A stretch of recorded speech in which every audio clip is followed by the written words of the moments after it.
this clip. And we've got so many questions, so we are going to bring out our panel. First, we've got Monsieur Rene.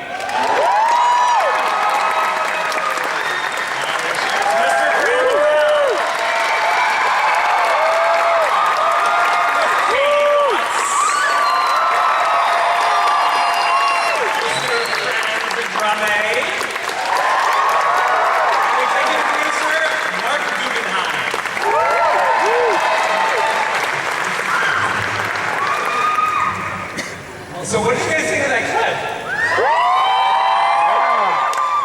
Bonkers. All right, so first of all, congratulations on your renewal. Yeah, thank you. Thank you guys for watching. Mark, that was Baby Al Ghul. It was Tally Al Ghul. Yeah. We did it. You did it. You brought the family together. So, and then you've got Jewel State we see coming in. Right? You're getting a little bit of cred there, and we hear that she's playing someone with ties to the comic universe, the DC universe. I would say she's got kind of ties to Ray. Okay, all right. And then clearly we were expecting and hoping to see some Jonah Hex, but you gave us a lot there. Yeah, we didn't really hold back in that sizzle reel. Yeah. Andrew, our editor, cut that together. He's here tonight.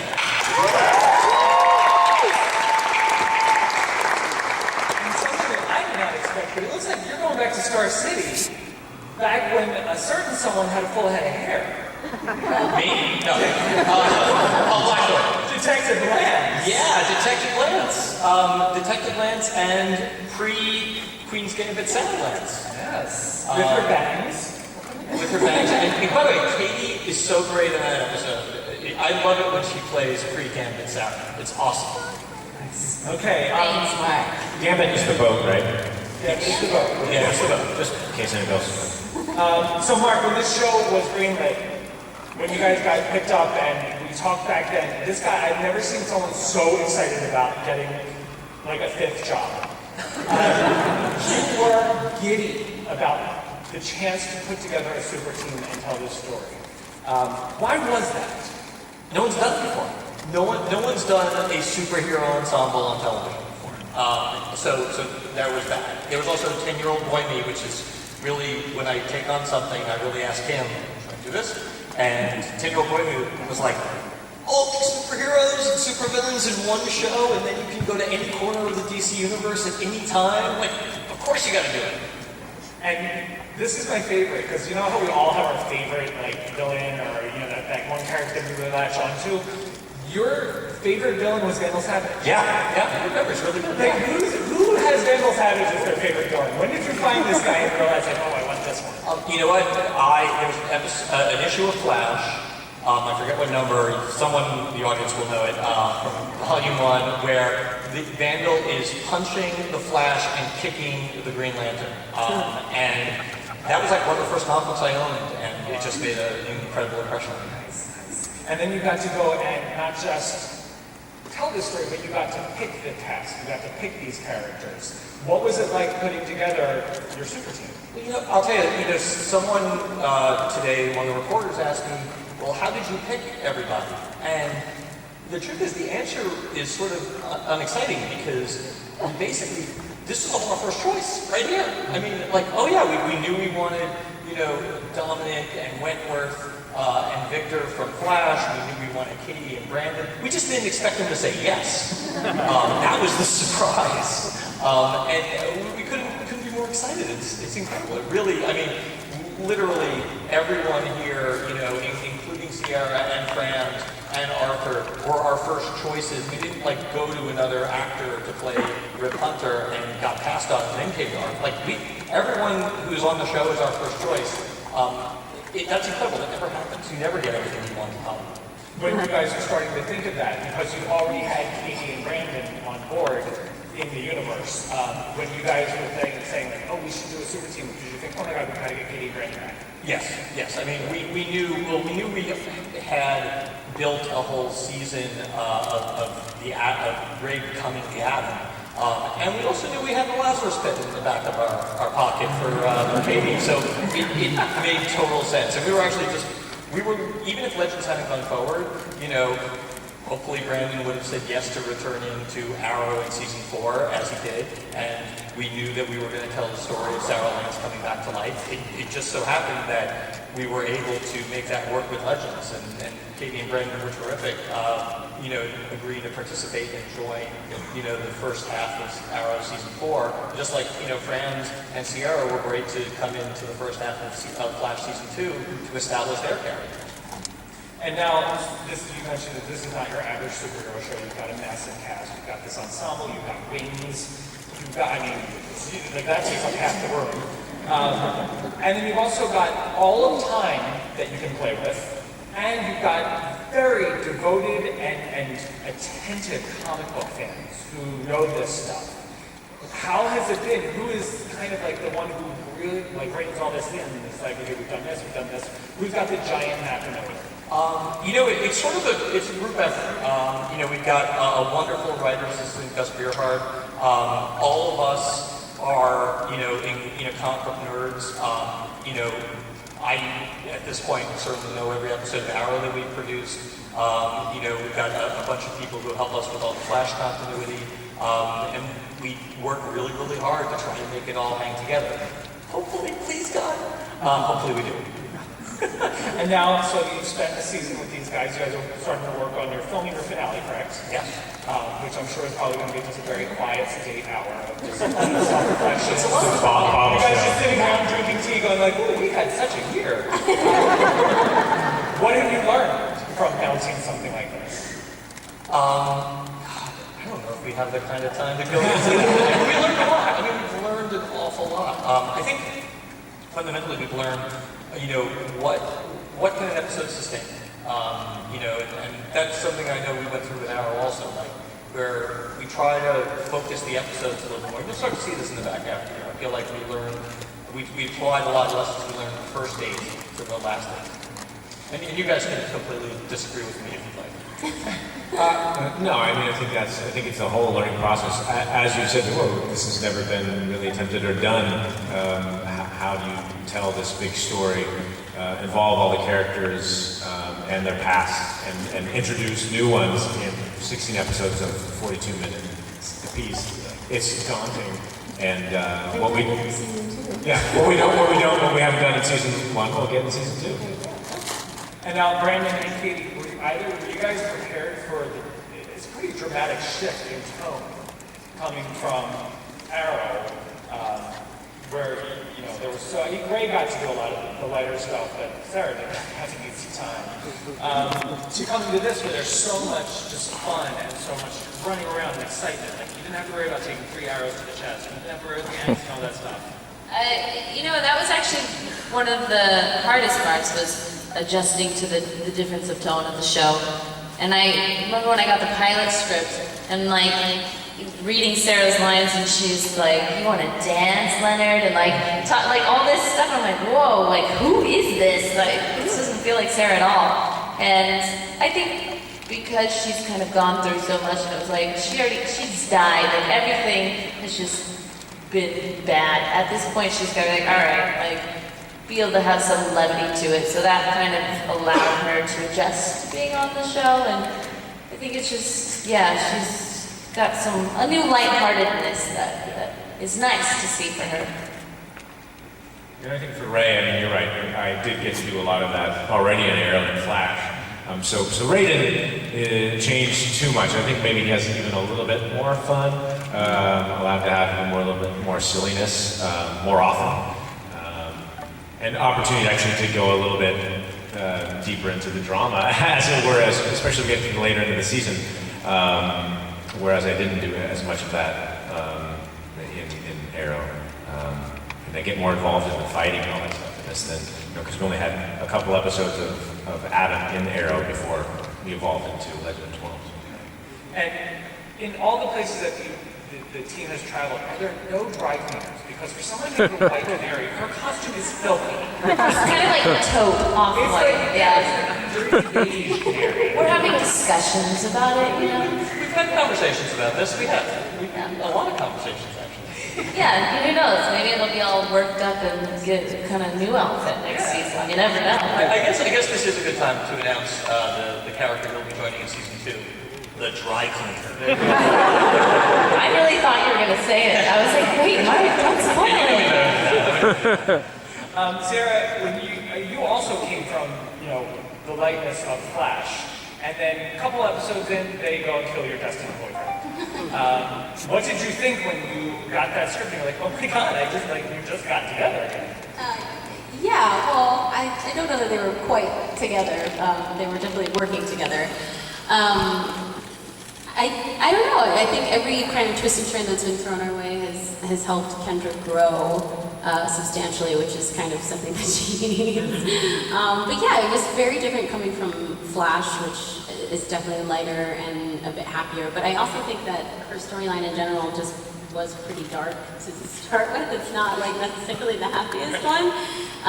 So even though she was on Flash, I think that her storyline got dark pretty quick. So transitioning over it was okay. And now, Mark, everyone knows the history and the destiny of Carter and Kendra. So if we're supposed to believe, like, okay, they're soulmates, blah, blah, blah, but then why do we like her so much with Ray? Because these two guys are awesome together. But it's, it's kind of like you're setting us up for eventually, like, someone could get reincarnated and drop back in out of the sky, and Ray's gonna be like, are you kidding me again? Ray. I will say this, I think not just the reincarnation threat, but also the fact that, spoiler alert, Kendra's gonna start to remember more of her past lives with Carter. So in many ways, Ray is competing with a dead man. So we're doing a love triangle where one corner of that triangle is dead. There's not a lot of shows that can do this. I love He needs to fact- make better choices. Yeah, if you get picked over for a dead guy, and only on the CW could you get picked over for a dead guy and still look like Brandon Routh. And science fiction. Yeah. And I love Sarah in the horror movie episode. She was so. I love her security. I love how much she's very assured of herself, and the whole idea of her like, I'm helping free this woman with the potential of seducing her. I'm like, this girl knows what's up. Talk to me about playing this character who is not defined by names labels. That episode is actually one of my favorites, and I love, we went to the 50s and they did not shy away from talking about some of the issues that existed there. I mean, like with interracial marriage, and then you had your Francis character, like dealing with those jocks, and so it's like racism, sexism, everything there. And I remember like reading some of the stuff with the nurse, and I was like, I feel kind of predatory. Like, I'm like, what are you feeling, Lindsay? Like, I was like, but it was really fun to play, and fun to explore. And Mark and I had talked about it, and it was always a big thing for both of us to make sure that she has like a good kind of girl relationship, get the lesbian relationship going. So we know that that's such an important part for Sarah and who she is. So I'm glad that we got to explore it, and to explore it in the 1950s when it's so like taboo back then is cool. And friends, I feel like that episode was also huge for you because it kind of gave us that look at this young kid, who he wants to get a girlfriend. We've been building up the whole idea of him with crushing on Kendra, but it was like we saw his heart. We got to kind of see Jack's kind of finesse his game a little bit, and show that he isn't that hopeless with the ladies. He can pull it out of the bag every once in a while. But I really enjoyed that episode. That was a lot of fun to portray and to kind of explore. Being a young black guy in that time period. We didn't want to go too heavy with it, but we definitely made sure we gave it a nod, and it was good to kind of do that, yeah. Why, I thought, why at the end does she go with the other guy? Like the boyfriend comes back and she's like, ah, and you're like, I got you a car. Jackson's car catch a break. It's like, damn, sure, I got you a car and everything. You still don't even drive. That's kind of messed up. So friends, how's it been? What was the bigger challenge for you? Filling, shoes that were kind of, left by Robbie and Mel, or actually holding your own against Victor Garber? Well, yeah, no, it was definitely daunting, kind of stepping into the role. And Robbie is fantastic, and I loved his Firestorm. Yeah, it was just cool for me to kind of portray a different Firestorm dynamic, like Jax is more similar to the comic book Ronnie Raymond in a lot of ways. He's this jock, and him and Stein really don't get along at first. And yeah, it's been really nice, the whole dynamic with me and Victor. I absolutely love working with Victor. He's my favorite. We literally just spend like most of the days taking the piss out of each other, and he doesn't understand 95% of what I say. I use a lot of London slang, so he's always just like, Frank, can you please speak English? I don't know what's happening. It's cool. Let's come to Zimbabwe. And how do you feel Jax has evolved since he stepped onto the Wave Rider? I feel that throughout the season, we kind of see Jax grow and mature. He starts off very, very naive, I feel, and he views the world in really black and white. And as we progress, he kind of understands that there are morally grey areas, and I feel him and the rest of the team, they're forced to ask themselves a lot of the time, do the ends justify the means? Are we doing this for the right reason? There's a lot of moral questions that they face, and it's really nice playing that and seeing how they deal with those kind of issues.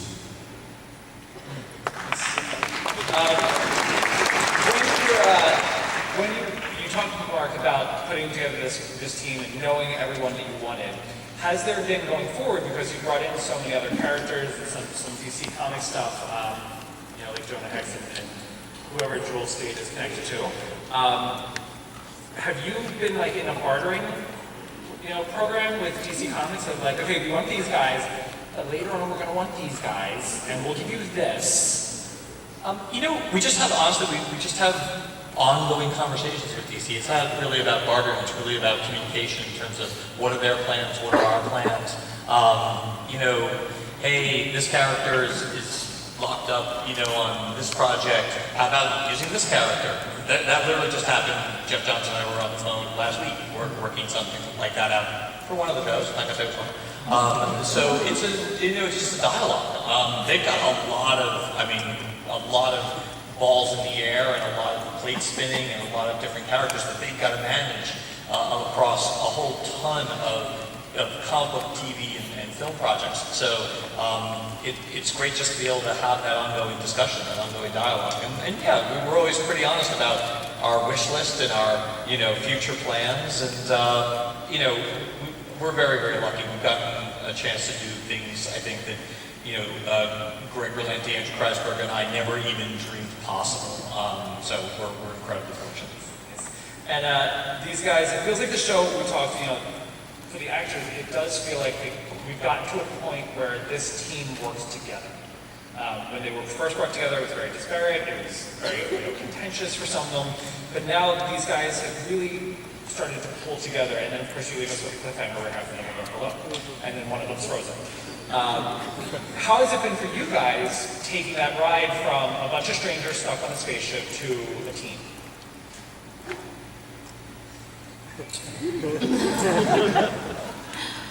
I think that the big part of it is learning from each other, understanding our differences, and feeling out how we can really be a team and learn from each other. From Ray's perspective, I think maybe he judged a couple of the teammates early on, which, he's come now to understand that they have added great value. That it's really just kind of, the more you understand the person's background, the more you can understand where they're coming from, why they make the decisions they make, and that they're not terrible people really. They just, the decisions of life have led them to the place where they are now, and it doesn't mean you can't work with them and come to a better understanding of who that person is. And I think all the team is doing that, by and large, throughout the season. And were you consciously writing scenes for these guys, like, okay, we haven't had these guys together yet, we should, Sometimes. I mean, sometimes we'll start off in the writer's room on a new episode and going, okay, what dynamic haven't we played with? What dynamic do we want to revisit? Sometimes it's like you can't fit in a certain dynamic. Like we were talking in the finale about doing a scene between, Sarah and Jax. It just didn't work out because of a variety of different things. But we're like, on a whole season, they really haven't had a scene together. That's true. But you guys, I feel like, I mean, it's funny. I think of you guys as like, having interact on Arrow, but we never met each other on Arrow. Yeah. She helped save me. Yeah. But we didn't. But I never actually met her. Ray never met her on Arrow. You never even said thank you. Yeah, he still hasn't said thank you. And you don't want to piss off Sarah. Thank you. But that's the, to me, that's part of the embarrassment of riches of the show, is that we have all these incredible actors playing these fun, exciting characters, and we, even one season down, we still have not exhausted all the different combinations that we can do. Yeah, and it seems I keep wanting to ask. We talked about this backstage where people were like, "Tell us what's going to happen in this spoiler scene." But where Friends is, screaming at the window, Ray, I'm like, he's actually saying Gray.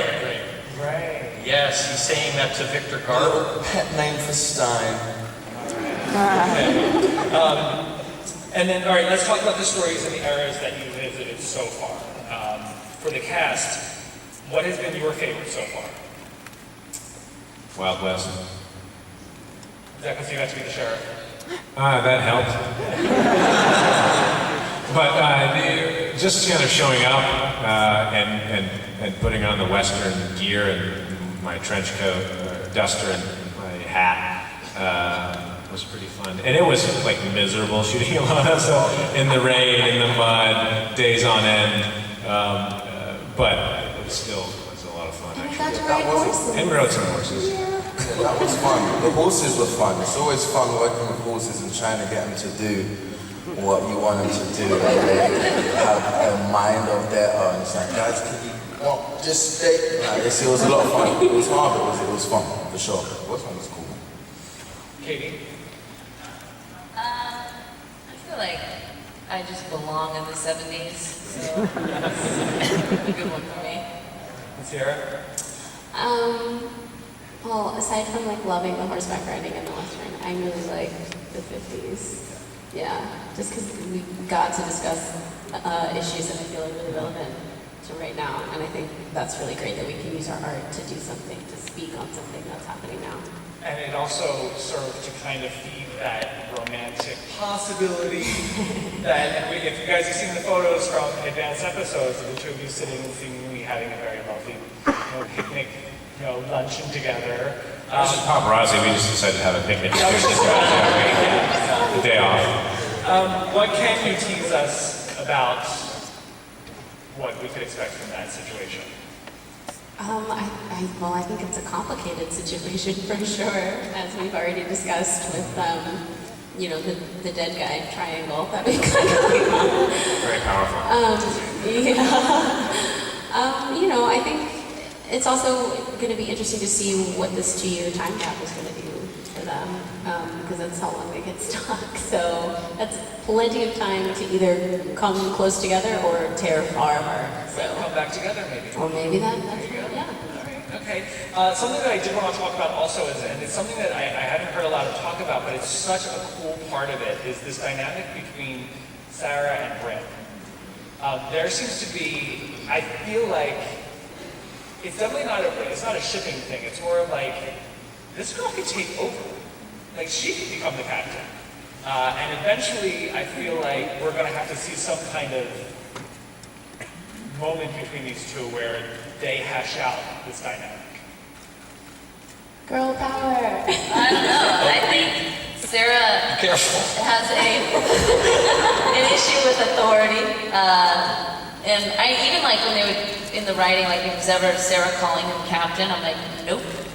Like, I think I have an issue with authority maybe, and so Sarah does too.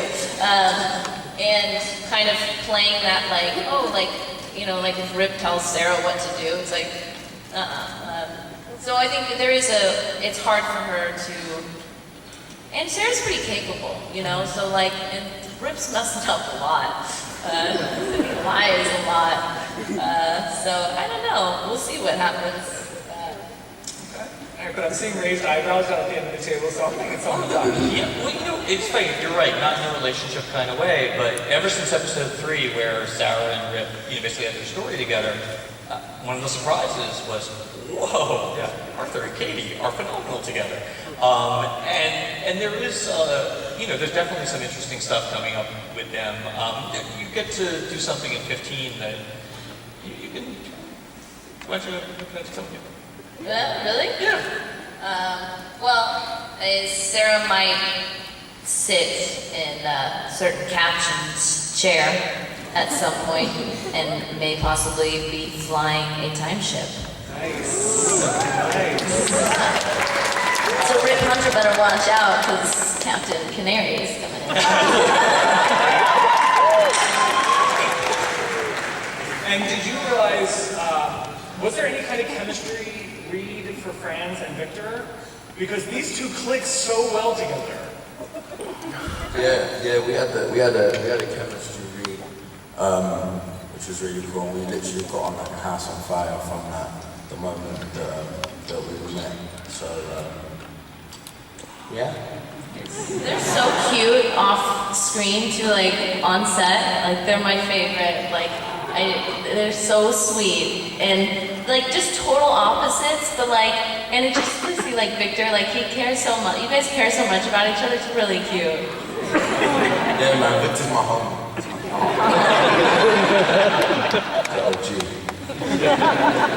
Let's talk a bit about the production stuff because you've got this incredible set, but you have a giant cast. How crowded does it get when you're filming those scenes? Because you not only have your team, but you also have your crew filming everything.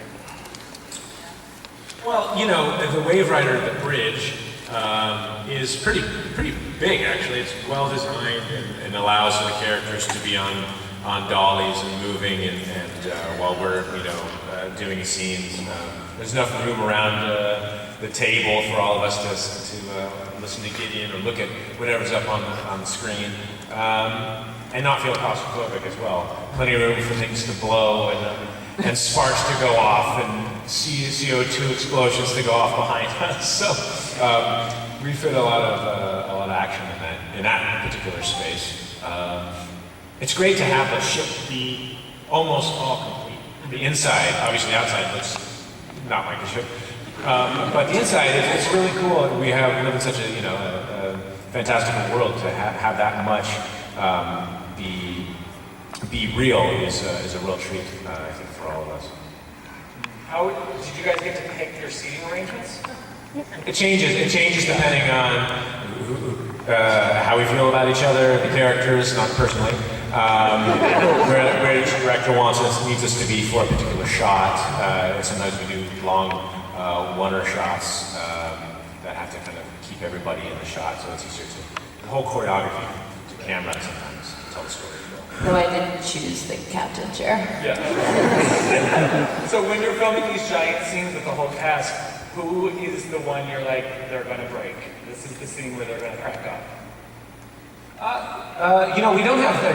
He's like laugh while somebody else is doing line. We don't have too much problem with that. A lot, I think, largely it's because we don't have time to have. It's not like we don't want to have fun, but we don't have time to just like, I'm gonna make Franz laugh on this take just by doing something silly. We don't have the luxury to do that right now. But I think anytime that the captain's chair moves, I struggle. I really do struggle to keep it together. The chair looks really cool. Like when you watch it on the show, and there's like great music, and it's like, you know, like bam. But like in real life, it goes.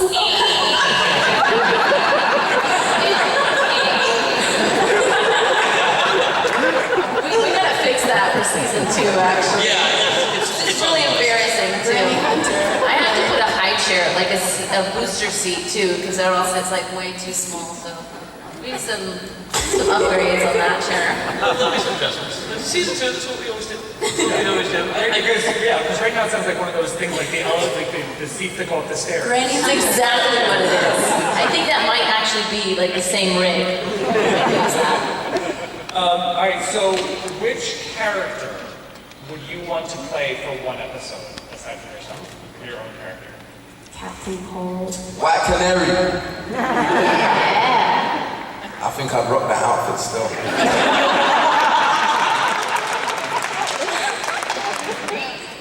Treasy. I would want to be Vandal Savage. Just so I can like grin and do bad things. I might want to be Heatwave. Because he's, you know, So funny. he is so funny in his own way, you know, and just that sarcasm.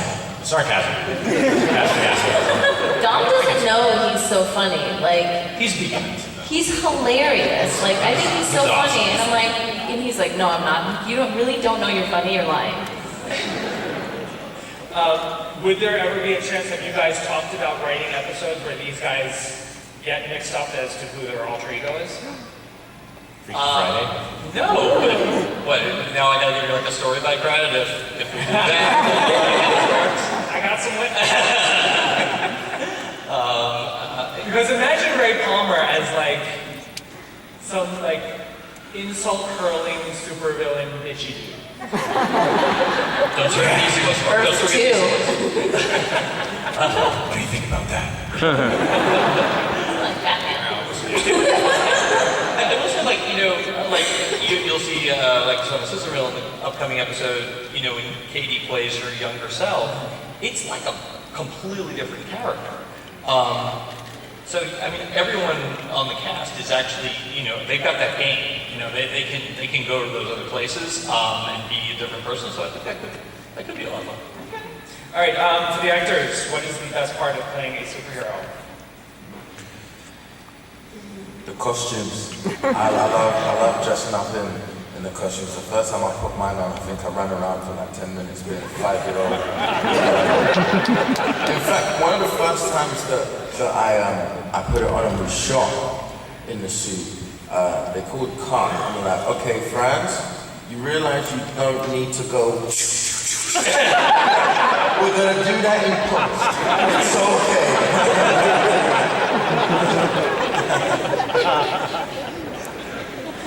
Yeah, I mean, that's absolutely part of it. I mean, that's the unique thing you don't get with any other role, the ability to kind of just be and feel really cool.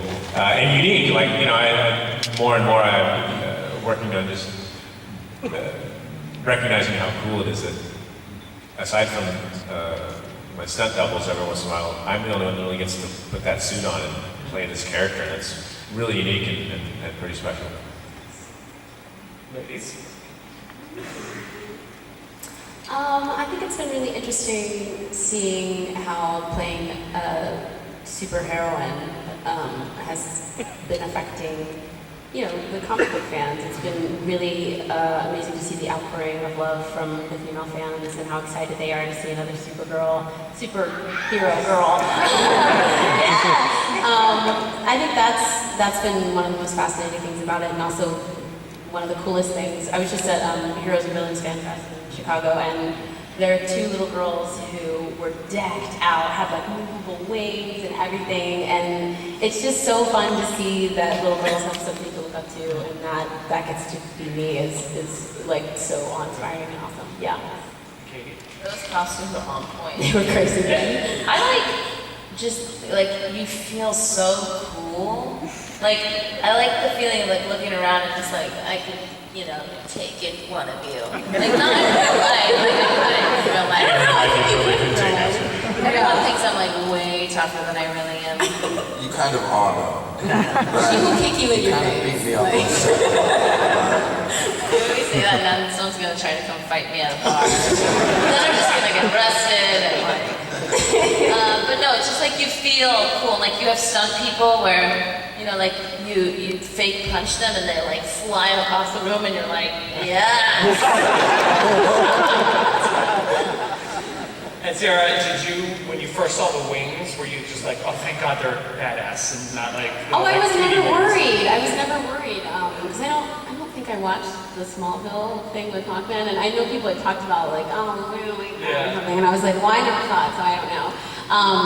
So I was not worried that they were going to be bad at all, especially knowing that like Flash and Arrow look so good. So I was like, but seeing them for the first time, it was just like a commercial on TV. Which, first of all, seeing your face on TV on a commercial is pretty cool in and of itself. But then seeing you jumping off a building and wings coming out, which I'd never gotten to see, was just like, whoa!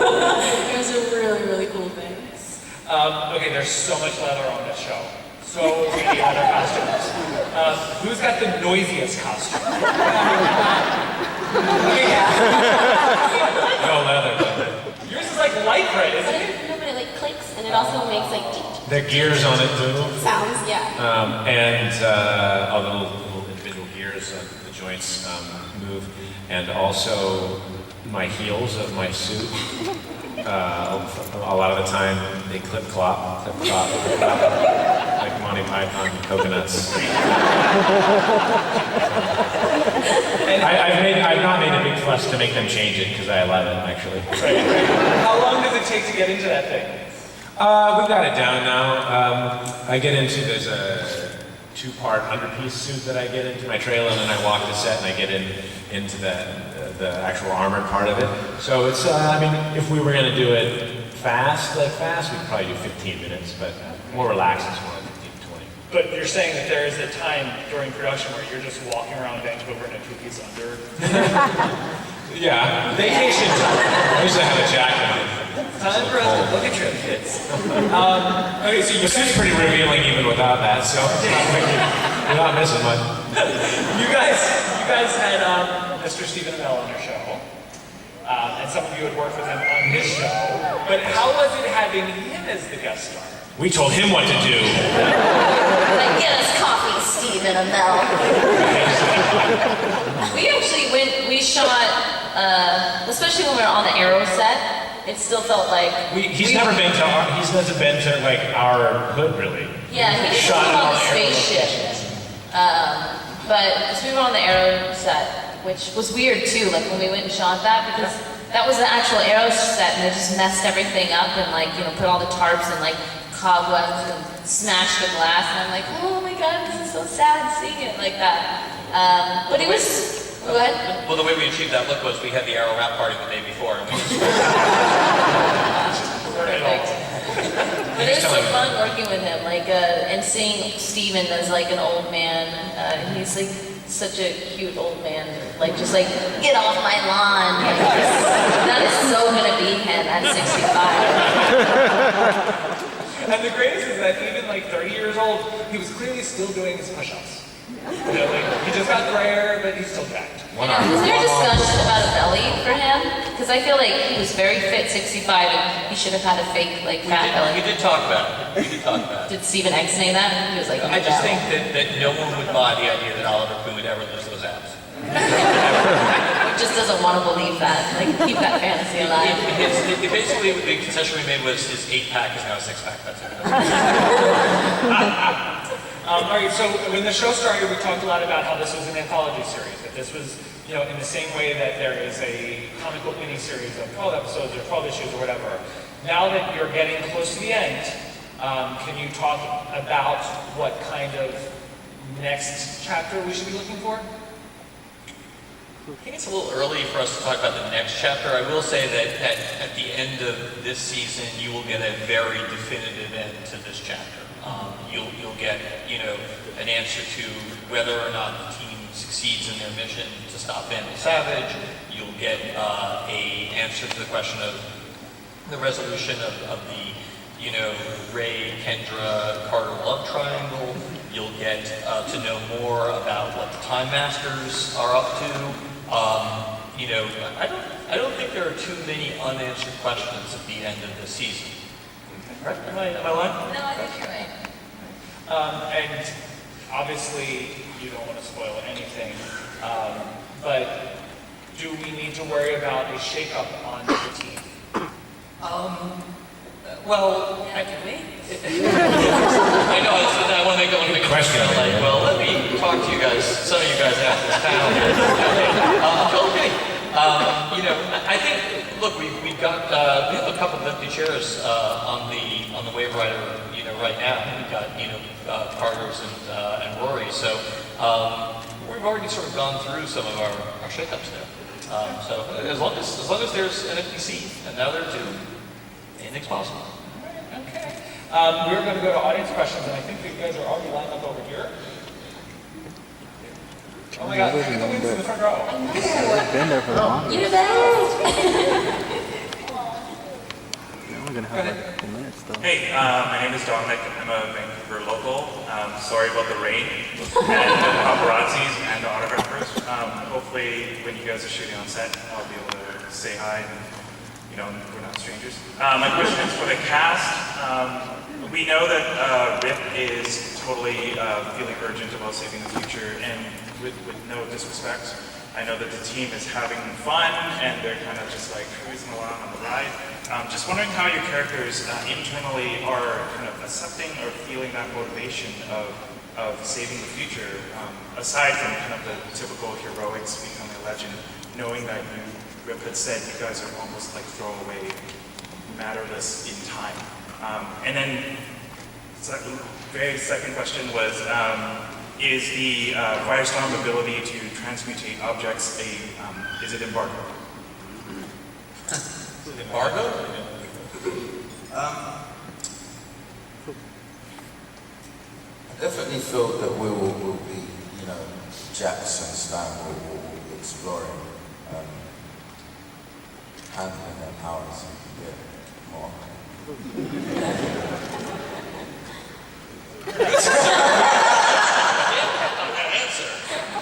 Yeah.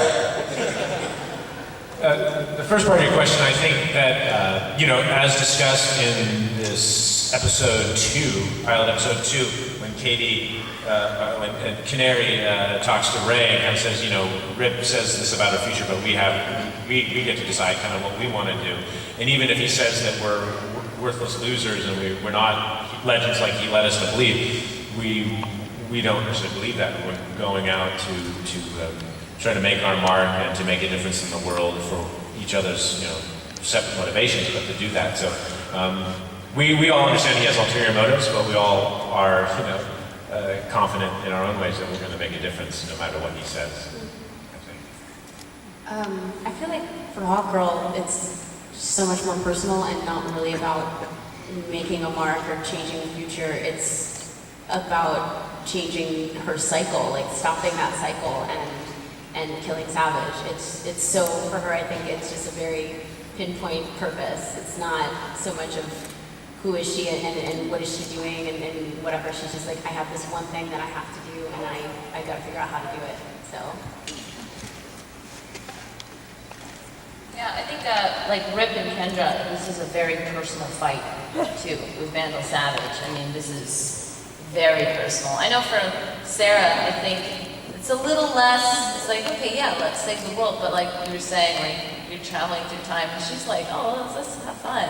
And I think kind of hasn't quite, doesn't quite feel that desperation, like, oh yeah, we got to do this now.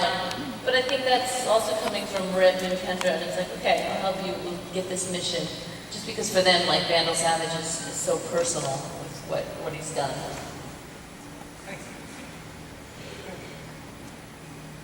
Hello guys, so my question to you is, with the established characters, heroes and villains like Vixen, Constantine, and the rogues and stuff, what individually your character, like which character you like to see personally come to the show?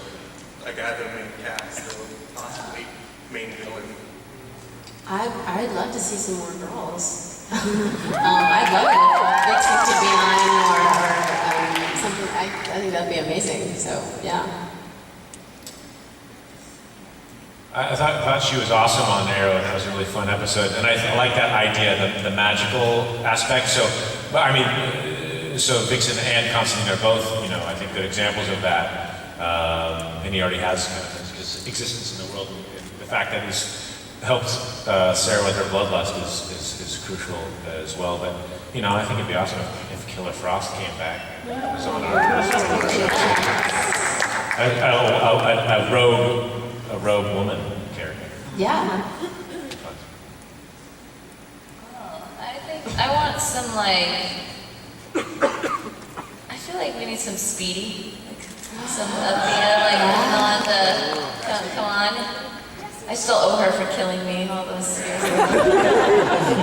And I like Iris West. I want her to come because I like Candace. So I want her to come. Do that. Okay. I definitely agree with you. We definitely need some more women on the show. Yeah. And actually, Megalyn EK on Friday at the Damien panel said, when I asked her if there was any chance we'd see her back in the Arrowverse, her face lit up and just said anything's possible. So, I'm just putting it out there. Megalyn is welcome on any of the shows anytime she wants. All right. Okay. Good. Hi, my name is Arshak. I am an actor in training, so I would like to know how do you guys get into the characters, the amazing characters that you act? So, yeah. I think first you look at the writing, obviously, and see what's on the page, what the producers have talked to us about, what the character, each individual character, they'd like to see. And then from what I do is I find the pieces of me that are like that character, if they exist, and explore that, and try to bring as much of those parts of Brandon to it. Because for me, that's what makes it as real as possible, and that's what my intention in every scene is to be as truthful as possible, and grounded as possible. And so the more I can bring a Brandon, the more I can kind of help blend the two together without it feeling like it's just Brandon up on the screen. I like the getting into the physical part, like just how does she walk, how does she hold her shoulders, and then from there that builds a lot. Just like you start walking around like that and you're like, yeah, and then like this is how I talk. It's really trying to get into it. I feel like my process is different with every project that I work on. This time around, I actually have been journaling as my character. It just kind of came to me, I think, because there are so many lives for me to keep track of that it's kind of fun to think, oh, okay, I had this one memory about da-da-da-da-da this lifetime, and I remembered this and whatever. It just helps to kind of keep that stuff in check and written down for myself, so. Friends?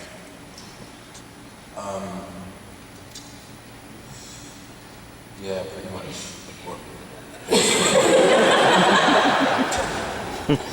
Well, for you, it was also working on American accent, right? Yeah, no, getting in, when I start oh, nice one, man, cheers. Putting on the accent, for me, always helps me get into character, obviously. But it's like, I always kind of take myself to why does Jack speak, how he speaks, what is his upbringing, why does that make him speak how he does, and you just kind of, pretty bad answer, my bad. And I've been told that this is our last question, so go ahead. Hi. I wanted to know if the cast or the characters will ever get to travel into the future to see the Justice League, or at least a sneak peek of the Justice League.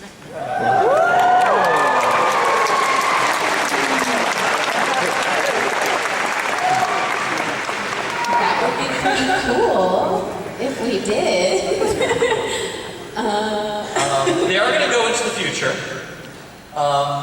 I think you're going to see the Justice League in the movies before you see them on TV. You know, we sort of consider these guys our Justice League. But you never know. But there is some cool stuff coming in the future. Robot Adam. Check it out. Great question.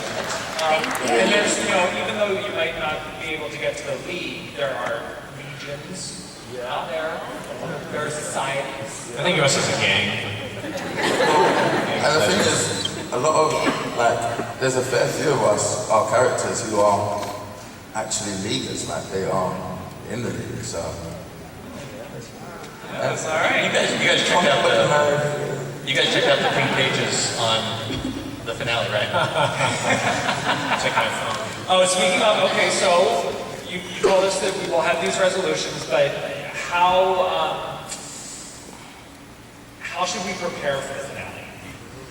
I always suggest, like, a lot of red wine. I see no reason in the world why people shouldn't prepare for the finale the way I helped produce the finale. I don't know. I did a seatbelt. There's like, it's a roller coaster. I feel like everyone should have like viewing parties. Yes. Make that a thing, and then like come up with a hashtag, and everyone has to throw like a party. I like that idea. A cosplay party. Yes. That's actually really fun. Maybe I'll like go to somebody's house and watch it with them. That'd Well, be you fun. guys have your marching orders now, so the show will be back March 31st? March 31st. March 31st with the resolution of our cliffhanger, and then we get into all sorts of craziness. So I want to thank our panel. You guys were awesome.